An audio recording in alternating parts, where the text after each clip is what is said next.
Dans la région du Xinjiang, dans le nord-ouest de la Chine, une mère de famille dit avoir été sommée de se rendre au poste de police du coin. Zumrat Dawood, une membre de la minorité musulmane ouïghour, affirme avoir été menottée et cagoulée. Elle dit avoir fait un trajet d'1 heure dans un véhicule sans savoir où on l'emmenait. Ils m'ont mise dans l'auto. Je pensais qu'ils allaient m'emmener sur une montagne et me tirer dans le dos. Elle dit avoir été enfermée pendant des mois dans un camp d'internement comme celui-ci, à l'insu de son époux et de ses enfants. Selon les Nations unies, plus d'1 million d'Ouïghours ont été internés dans de tels camps. La Chine nie qu'il s'agit de camps d'internement.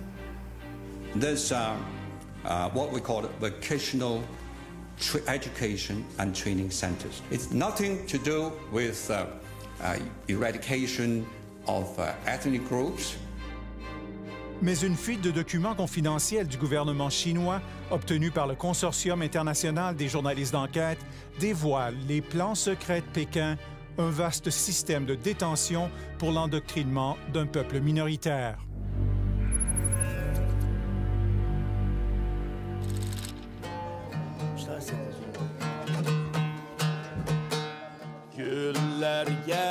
Début novembre, sur la rive sud de Montréal, des Ouïghours se rassemblent pour une soirée festive. Ils sont près de 2000 à vivre au Canada. Derrière les danses et les sourires, plusieurs n'ont pas le cœur à la fête. L'angoisse et la peur tenaillent cette communauté. Est-ce que vous avez eu des nouvelles de la famille Taraba? Les gens, ils vivent dans la peur, ils ne peuvent plus parler de rien. Tu leur demandes quelque chose, ils vont se méfier de toi. Les gens vivent dans la peur.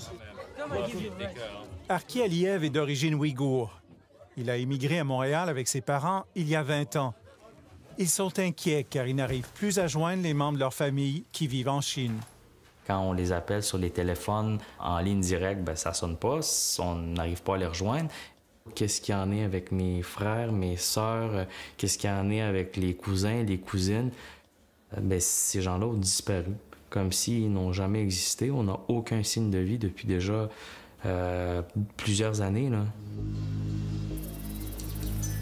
Plus de 10 millions d'Ouïghours vivent dans la région de Xinjiang, dans l'extrême nord-ouest de la Chine.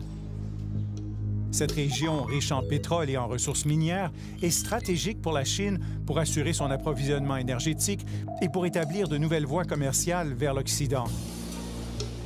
Les Ouïghours sont une minorité turcophone et musulmane, depuis longtemps victime de discrimination aux mains de la majorité chinoise Han.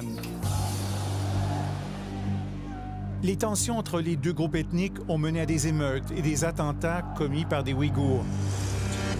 Pékin a réagi avec force. Au nom de la lutte contre le séparatisme et le terrorisme, les autorités chinoises ont rendu illégales de nombreuses pratiques religieuses. Les prénoms comme Mohamed ou Fatima sont interdits pour les nouveau-nés. Même le port de la barbe est proscrit.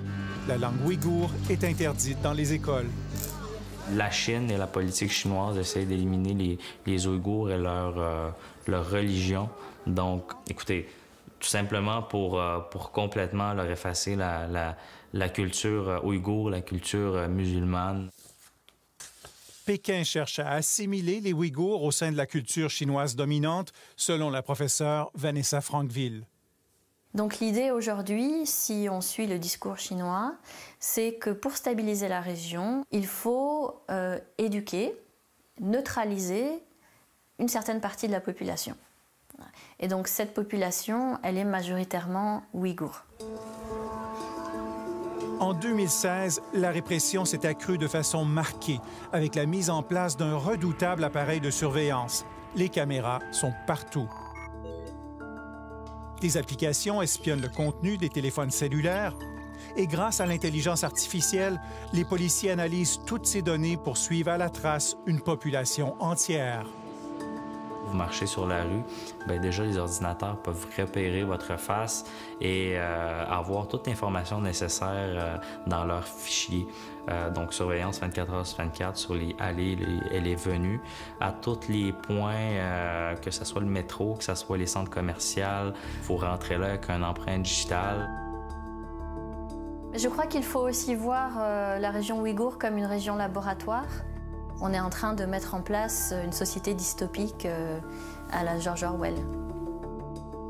Grâce aux données recueillies par l'appareil de surveillance, les policiers ont ciblé des centaines de milliers de Ouïghours et dans bien des cas, on les a appréhendés pour avoir posé des gestes anodins associés à des pratiques religieuses, selon Vanessa Frankville. Dans cette liste, vous avez à la fois le jeûne, la prière, le refus de boire de l'alcool, le refus de fumer des cigarettes, mais vous avez aussi le fait d'avoir installé un VPN sur votre téléphone ou WhatsApp pour communiquer avec votre famille à l'étranger. Une fois arrêtés, les Ouïghours sont envoyés dans des camps d'internement pour les reprogrammer. Ils doivent abandonner leurs pratiques religieuses et effectuer des travaux manuels. Selon l'ONU, plus d'1 million d'entre eux ont été internés. C'est plus de 10 % de leur population. La Chine nie catégoriquement mener une campagne de répression contre les membres de cette minorité ethnique. In Xinjiang, religious freedom is fully respected. Please sit down. I'll answer your question. Okay, thank you. Lorsque confronté par nos collègues de la BBC la semaine dernière, l'ambassadeur de Chine à Londres a affirmé que les camps ne sont que de simples écoles de métier pour des jeunes qui auraient commis des fautes mineures. There's no so-called labor camps as you describe. There's what we call vocational education and training centers. They are there for the prevention of a terrorist. Mais les documents secrets obtenus par le Consortium international des journalistes d'enquête confirment qu'il s'agit bel et bien de camps de détention extrajudiciaires. Ce document confidentiel, datant de 2017, signé et approuvé par le numéro 2 du Parti communiste au Xinjiang, Zhu Hailun, dévoile les directives pour améliorer le fonctionnement de ces camps. On y parle entre autres de l'importance de prévenir les évasions en améliorant les tours de guet et en verrouillant les portes des dortoirs et des corridors à double tour. Les responsables des camps sont sommés de contrôler les activités des détenus pour empêcher les évasions pendant les classes, les repas, les pauses toilettes et les douches. On y décrit les méthodes d'endoctrinement où l'on évalue par un système de pointage la transformation idéologique des détenus et leur respect de la discipline. Nous avons montré ces documents à Vanessa Frankville. Ça révèle une toute autre réalité que ce que la Chine veut nous faire croire, et ça révèle un écart important entre ce qu'il se passe de façon officielle dans les documents qui sont partagés entre les fonctionnaires et ce qui est distribué aux audiences internationales. La fuite montre également que le système de surveillance de la Chine tient aussi à l'œil des Ouïghours de nationalité étrangère. Ce document mentionne que 5 Canadiens d'origine ouïghour se trouvaient en visite en Chine en juin 2017 et que leur dossier devait être examiné de près par les préfectures. Donc ça veut dire qu'il y avait déjà une surveillance importante sur les Ouïghours à l'étranger, ce qui est déjà quelque part inquiétant parce que ce sont des citoyens non chinois, c'est des citoyens canadiens, turcs. L'ambassadeur de Chine à Londres rejette la véracité de documents qui laisseraient entendre que la Chine a mis sur pied des camps d'internement. I'm telling you what the document, so-called document you're talking about is a pure fabrications. Don't listen to fake news. Don't listen to fabrications.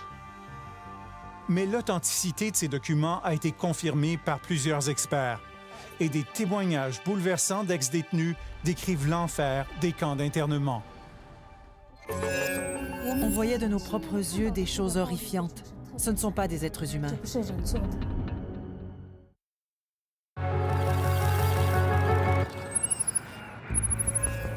À des milliers de kilomètres de la Chine, un jeune diplômé de la faculté de droit de l'Université de la Colombie-Britannique a décidé de mener sa propre enquête pour dénombrer les mystérieux camps d'internement dans son pays d'origine.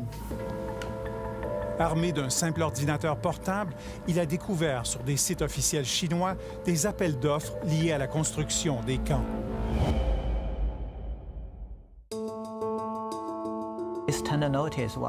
Cet appel d'offres a été publié en avril 2017 et la construction de ce camp a commencé en mai 2017. On voit des miradors sur les images satellites. À partir des ombrages, on voit qu'il s'agit de miradors comme dans une prison. Il y en a 4 ici. Les images satellites révèlent aussi l'installation de clôtures et de barbelés. Il s'agit d'un vaste projet. Presque toutes les villes du Xinjiang ont un camp de ce genre. Il dit d'avoir trouvé jusqu'à maintenant environ une centaine de camps d'internement dont il publie les détails sur Internet, ce qui ne fait pas l'affaire des autorités chinoises. Ma recherche me met dans une situation très difficile, mais je me considère chanceux si je me compare à mes amis ouïghours. Je suis chinois de la majorité Han. Je ne risque pas ma vie en m'exprimant ici. La publication de preuves irréfutables, comme ces images satellites, ont forcé les autorités chinoises à changer leur discours et à admettre l'existence des camps. On est passé de « cela n'existe pas » à « oui, cela existe » jusqu'à « et d'ailleurs, c'est très très bien, suivez notre modèle », puisqu'aujourd'hui, la Chine vante ces écoles comme des modèles pour le reste du monde. La Chine a même invité des journalistes et des experts étrangers à visiter quelques-uns des camps. En août dernier, l'historien canado-albanais Olsi Yazezi a participé à une de ces visites guidées. Il a tourné ses images avec son téléphone.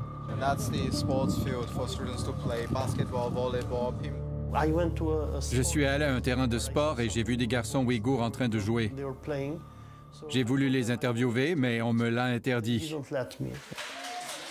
On leur montre des jeunes qui semblent s'amuser, mais en vérité, tout est soigneusement orchestré. Ils sont emmenés dans une classe où l'on enseigne le mandarin et les lois chinoises. Et là, on leur permet de poser quelques questions sous l'œil attentif des agents du gouvernement. Are you afraid of your teachers? Yes, monsieur.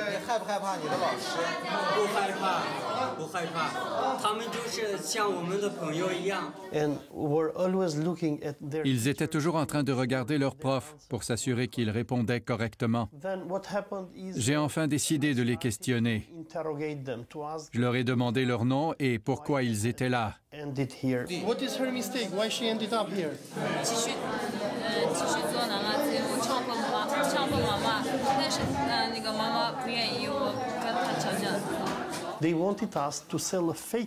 Ils voulaient qu'on propage une histoire fabriquée de toutes pièces auprès de la communauté internationale, selon laquelle il n'y a pas de camp de concentration en Chine, ni de persécution en raison de l'adhésion à l'islam ou de l'origine ethnique. En quelques clics révélateurs, Sean Zhang démontre l'absurdité de l'effort de propagande chinois dans un camp de Kashgar. Il a découvert que juste avant la visite des journalistes et des diplomates étrangers, les clôtures à mailles ont été remplacées par des terrains de basket-ball.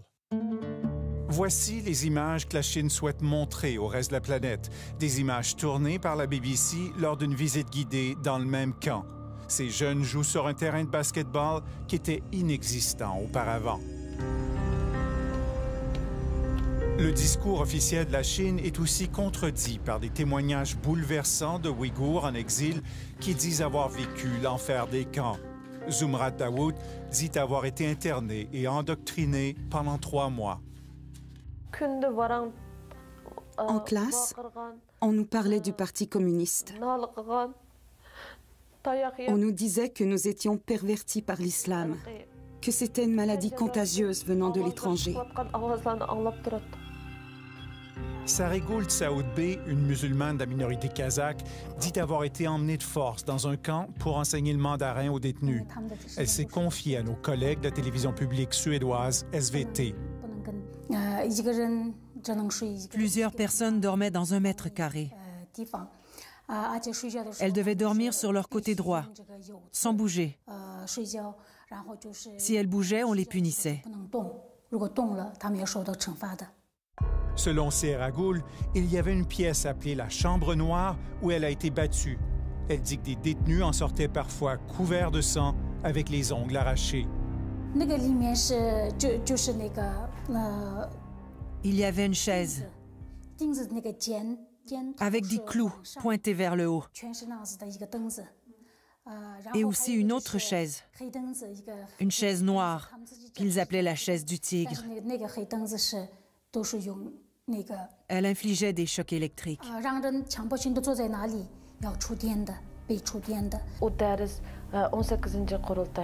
Tous les soirs, nous pouvions entendre des gens crier. C'était comme si on les torturait.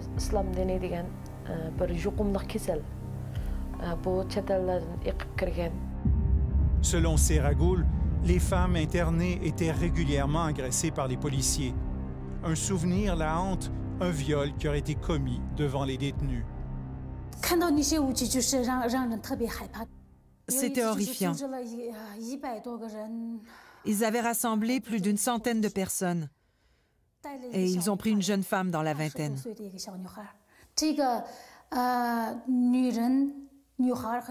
Les détenus, mariés ou célibataires, étaient sexuellement torturés tous les jours. On voyait de nos propres yeux des choses horrifiantes. Ce ne sont pas des êtres humains.